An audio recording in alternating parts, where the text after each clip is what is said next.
还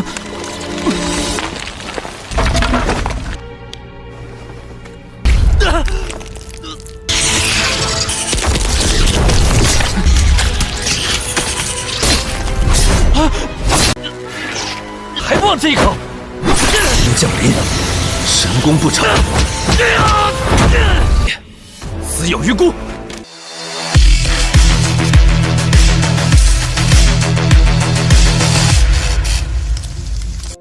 Halo semuanya, selamat datang di Ruang Sinema. Bagaimana kabar kalian semua? Semoga selalu sehat dan baik-baik saja. Pada hari ini kita akan kembali melanjutkan series Donghua Hulian Dianfang atau Martial Peak episode 6. Bagi yang mau bergabung dan series ini, kita sudah sediakan playlistnya. Jadi kalian bisa dengan mudah mencari di mana episode awal dari series ini. Sebelum kita mulai episode terbarunya, kita akan melihat dulu apa saja yang telah terjadi pada episode sebelumnya, tepatnya pada episode 5. Yang Kai memutuskan untuk pergi melakukan perjalanan menuju Gunung Angin Hitam. Karena di sana ada beberapa bahan yang perlu diambil agar bisa meningkatkan kekuatannya. Akan tetapi, Tetua Meng juga menitip beberapa bahan yang membuat Yan Kai harus lebih dahulu mencari bahan yang diperlukan. Akan tetapi di sini Yan Kai diserang oleh babi hutan. Untung saja Yan Kai sempat diselamatkan oleh ayah dan anak yang sedang memburu babi hutan itu. Akan tetapi babi hutan ini terlalu kuat, sampai-sampai membuat Yan Kai kesulitan dalam menghadapinya. Tapi lama-kelamaan Yan Kai akhirnya bisa mengalahkannya. Setelah semua itu, para pemburu akan membimbing Yan Kai untuk bisa mencari beberapa bahan yang dia perlukan. Dan benar saja di tanah tandus ini, Yan Kai bisa menemukan satu bahan. Kini ia tinggal mencari satu bahan lagi. Nah, ketika Yan Kai tengah berlatih, dia pun mendengar suara orang yang meminta bantuan. Sekarang kita akan melanjutkan episode terbarunya. Yan Kai terus berlari untuk mencari asal suara tadi. Akan tetapi dirinya langsung menjadi panik sebab suara yang tadi meminta tolong kini telah menghilang. Pada akhirnya Yan Kai pun melihat dari kejauhan kalau ada monster laba-laba yang tengah membawa mangsanya. Yan Kai tentu tidak membiarkan hal itu dan memberikan serangan kepadanya, yang membuat monster ini ketakutan dan pergi ke dalam gua. Sambil meninggalkan mangsanya, Yan Kai berusaha untuk menolongnya, yang ternyata ia adalah pria pemburu. Ia pun meminta tolong kepada Yan Kai untuk bisa menyelamatkan anaknya, karena ia telah lebih dulu dibawa masuk ke dalam gua. Yan Kai paham, jadi tanpa pikir panjang dia pun bergegas masuk ke dalam gua, tanpa mempedulikan apapun dan hanya membawa obor saja. Pria pemburu juga meminta Yan Kai untuk berhati-hati. Kembali kepada Yan Kai, ia berusaha untuk mencari di manakah laba-laba itu berada. Namun yang dia temukan hanyalah tulang belulang manusia saja. Oh iya, gua ini sangat gelap, jadi jarak pandang Yan Kai ke arah depan juga tidak begitu luas. Yan Kai bahkan sempat terkejut ketika ada kekelawar yang melaluinya. Ini pun membuat Yan Kai harus jatuh ke dalam sebuah tempat yang memiliki tempat tersembunyi. Ini pun membuat Yan Kai harus terjatuh ke sebuah tempat yang sepertinya itu adalah tempat tersembunyi. Sepertinya itu adalah persembunyian dari monster laba-laba.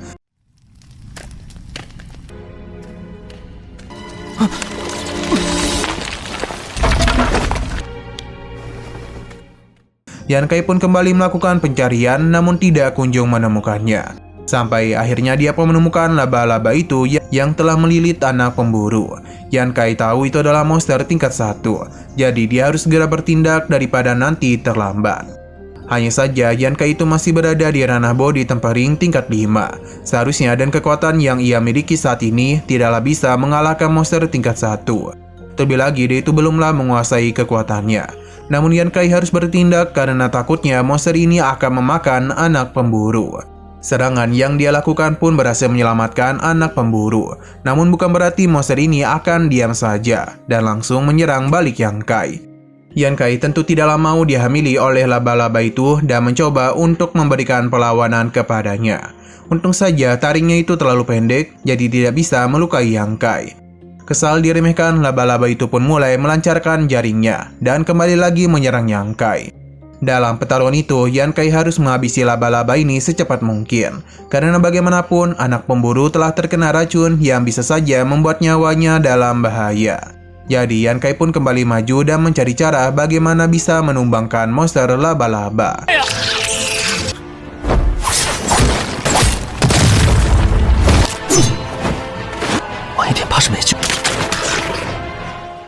Yan Kai sudah tidak memikirkan apapun lagi selain mengalahkan laba-laba itu dengan kekuatan yang dia latih. Sayang sekali Yan Kai terlalu pede sampai-sampai tidak menyadari serangan dari laba-laba yang membuat lengannya pun harus terluka. Yan Kai pun mencoba untuk menahan luka ini dan langsung saja melancarkan serangan balik kepada lengan laba-laba ini sampai terputus.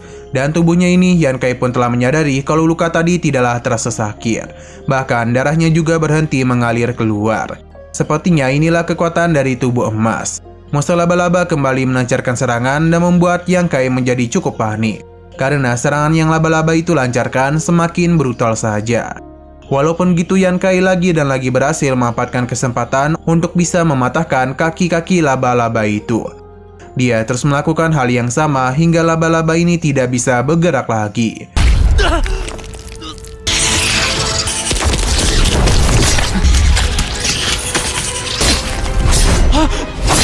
Yan Kai mencoba untuk memberikannya siksaan, tapi laba-laba ini segera naik ke atas untuk menghindari penyiksaan dari Yan Kai.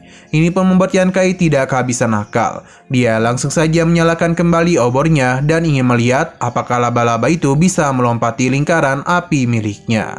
Dan begitu cepat api ini langsung merambat dengan begitu mudah dan langsung membakar laba-laba ini hingga terjatuh. Merasa pertarungan telah selesai, Yan Kai pun bergegas mendekati anak pemburu untuk memeriksa kondisinya. Untung saja Denny masihlah baik-baik saja, tapi ternyata laba-laba tadi masihlah bertahan hidup dan kembali menangkap Yan Kai dengan jarinya. Tidak hanya itu saja, ia langsung menusuk Yan Kai dengan kakinya. Ini pun membuat luka Yan Kai semakin parah saja. Namun dia tetaplah bertahan. Yan Kai pun memanfaatkan kaki laba-laba yang ada di sampingnya untuk melepaskan jaring ini. Setelah semua itu Yan Kai pun kembali melancarkan serang balik kepadanya. Kali ini Yan Kai akan menggunakan tubuh emasnya untuk melawan monster laba-laba. Beberapa pukulan manja terus saja Yan Kai lakukan sampai akhirnya monster itu tidak tahan dan harus meninggoy. Ini setelah pantas bagi monster pendosa sepertinya. 降临，神功不成，死有余辜。 Yan Kai pun bergegas mengangkat anak ini dan membawanya keluar. Di sisi luar gua, terlihat sang pemburu yang telah berhasil melepaskan diri dari jaring yang melilitnya. Ia pun melihat Yan Kai bersama putranya. Ini pun membuatnya senang, akan tetapi putranya itu telah terkena racun. Untung saja Yan Kai telah membaca buku herbal dan tahu mengenai penawar dari racun ini. Ia pun segera mencari tanaman obat di dalam sarang laba-laba. Dan benar saja di sana ada beberapa bahan yang dia perlukan. Dan di sana juga ada bahan yang dibutuhkannya untuk meningkatkan kultivasinya.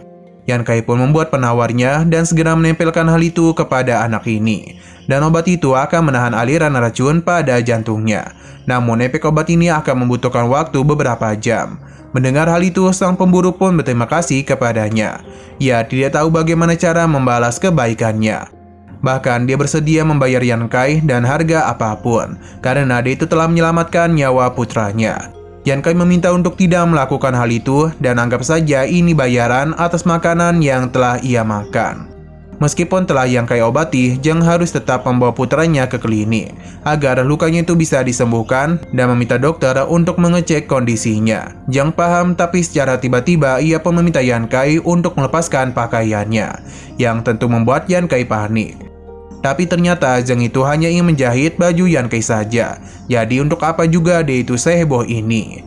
Yan Kai paham dan melepaskan pakaiannya. Di sini Zhang mulai bercerita kalau ialah yang membesarkan putranya seorang diri. Sebagai pemburu yang sering masuk ke dalam hutan, tentu pakaiannya sering kali sobek. Ini pun membuat keahlian menjahitnya semakin hebat. Zhang berharap bantuan kecilnya ini bisa membantunya. Yan Kai tidaklah mempermasalahkan hal itu. Apalagi berkat merekalah dia telah menemukan bunga sisa jiwa 3 daun yang ternyata ada di dalam gua laba-laba. Bunga ini hanya bisa tumbuh di banyak tulang belulang saja. Yan Kai tidaklah menduga kalau bunga ini bisa dia temukan. Dan begini Yan Kai telah mengumpulkan bunga sisa jiwa 3 daun dan juga rumput kayu kematian. Semua itu telah terkumpul. Hanya saja ada satu tanaman yang tidak dia ketahui. Tapi bunga ini berada dekat dengan bunga sisa 3 daun. Ia akan menanyakan tentang bunga ini kepada ketua Meng. 好手艺，能够帮到恩人把孩子拉扯大。 都说3叶残魂花，我见那蜘蛛吃了不少动物，得来全不费功夫啊。